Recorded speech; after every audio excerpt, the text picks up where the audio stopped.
Desaparecidos cumplieron los 43 estudiantes de la normal de Ayotzinapa, un caso que le costó varios cuestionamientos al gobierno mexicano sobre la violencia y la violación a los derechos humanos. Un caso que lastimosamente se repite una y otra vez en todo el país.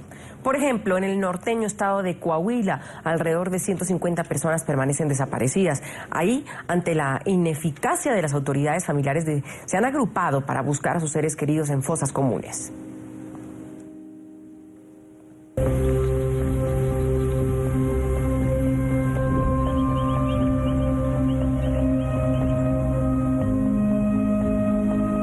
Calor extremo, aire caliente, soledad. Son los tres elementos que acompañan constantemente el trabajo de un grupo de mujeres víctimas en primer grado de la violencia.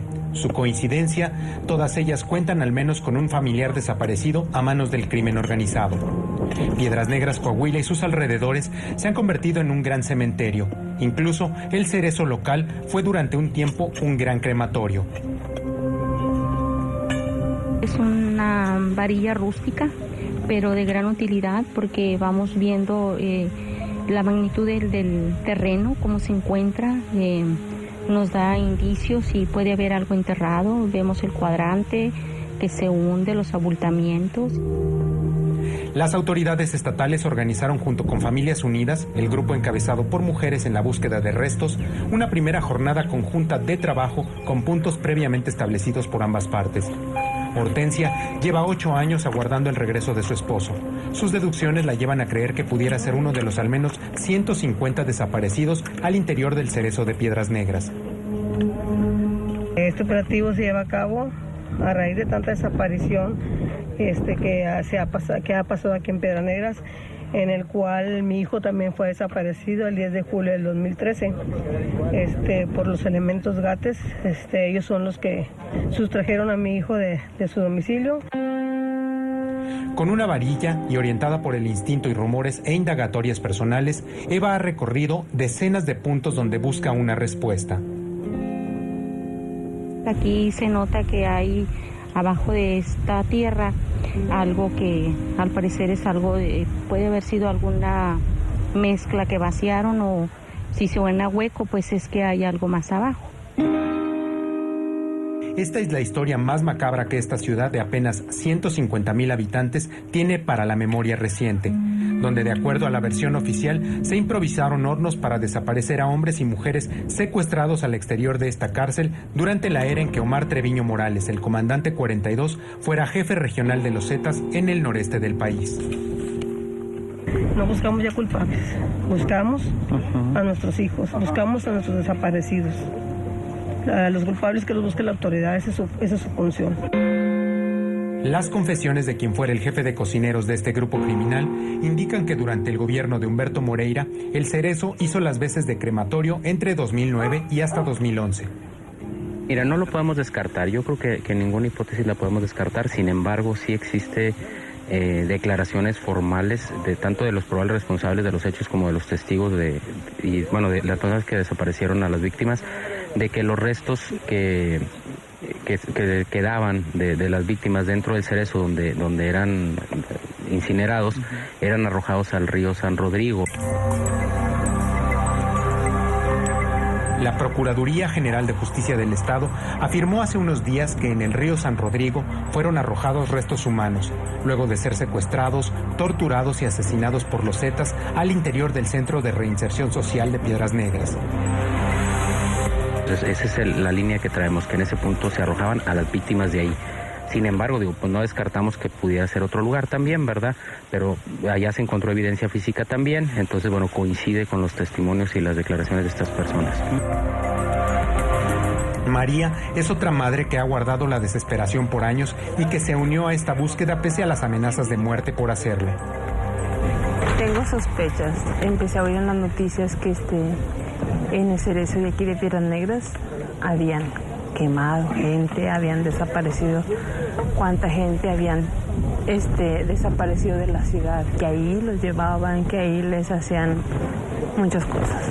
O sea, ciencia cierta no sé si, pero yo tengo sospechas porque a medida que he oído las noticias de las fechas que dan fue cuando mi esposo desapareció. Familias Unidas ha logrado documentar al menos 85 casos de desapariciones forzadas a manos del crimen organizado. Ariana, abogada del grupo, acompaña a estas mujeres a pesar de su escepticismo sobre las autoridades. Yo creo que hay que hacer una búsqueda muy desmenuzada. Si atendemos a la teoría que el Estado está refiriendo de que en esta región los perpetradores de estas desapariciones desaparecían a la gente, luego la privaban de la vida, luego la quemaban, etcétera. Entonces, no digo que sea imposible, pero difícilmente estamos buscando fosas con 10, 15 cuerpos. En casa, Hortensia mantiene viva la esperanza. Sueña con que su marido José regrese por propio pie. Vamos a poder cerrar un ciclo porque este ciclo desde que él se fue no lo podemos cerrar porque estamos con la esperanza de que él va a regresar o está aquí o está allá, está sufriendo. Es una agonía que en vez de disminuir crece y crece a medida que van pasando el tiempo. No se piensan rendir, no quieren descansar. Los 40 grados de temperatura promedio que soportan por horas en el terreno no es impedimento para que mañana vuelvan a intentar encontrar los restos de algunos de sus familiares.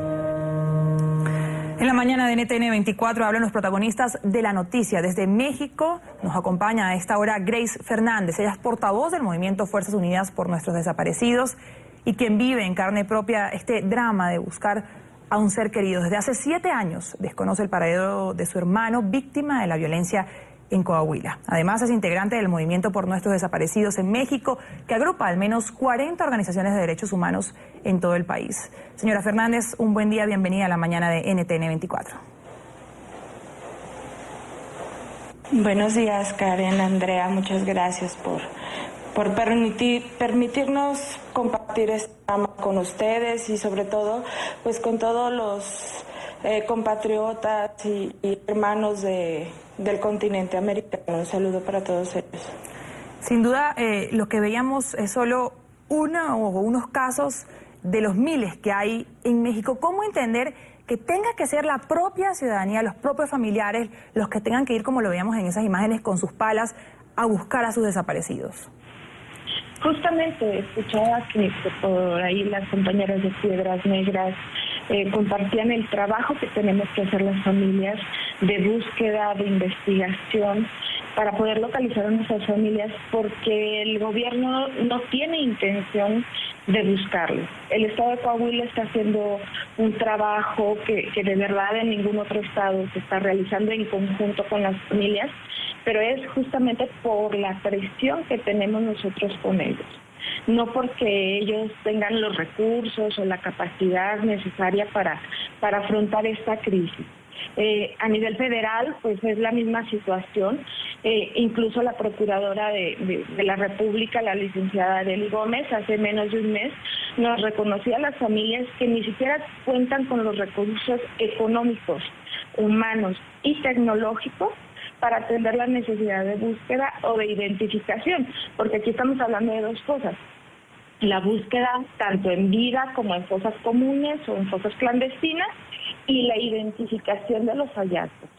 Las autoridades están totalmente sobrepasadas y lamentablemente la corrupción pues está a todos los niveles del gobierno y eso también impide que realmente tengamos el acceso a la justicia y sobre todo a la búsqueda de nuestros familiares. Señora Fernández, buen día, gracias por atendernos. ¿Cómo se sustentan ustedes? Es decir, ¿cómo hacen para viajar al lugar, para mantener, para tener una abogada? Porque lo veíamos. ¿De dónde sacan ese dinero? Mira, realmente es con el apoyo de las organizaciones de derechos humanos, que son quienes apoyan, las organizaciones internacionales. Por ejemplo, en Coahuila, Fuerzas Unidas por Nuestros Desaparecidos en Coahuila, tenemos el apoyo de la Oficina del Alto Comisionado de las Naciones Unidas aquí en México. Tenemos el apoyo de Amnistía Internacional, de Cruz Roja Internacional, que nos apoyan asesorando al gobierno del Estado, haciendo las veces de mediadores en las pláticas, negociaciones, pero a la hora de que tenemos que ir a interponer una denuncia, la demanda, darle seguimiento, la realidad es que también tenemos que hacer las veces de abogados. no tenemos educación en ese tipo de quehaceres, pero la práctica y la necesidad de defendernos y sobre todo defender el derecho de nuestro desaparecido a ser localizado es lo que nos hace convertirnos en abogados, en peritos forenses, en investigadores de campo. Ahora sí que es subsanar el deber del gobierno que no está cumpliendo. Sin duda dramática esta situación. Grace Fernández, portavoz del Movimiento Fuerzas Unidas por Nuestros Desaparecidos, quien vive además en carne propia la desaparición de un ser querido y esa búsqueda desesperada por tener respuestas. Gracias por hacernos partícipes de ese testimonio, de esa realidad que ustedes viven día a día en México. Un buen día para usted. Gracias, al contrario. Buen día.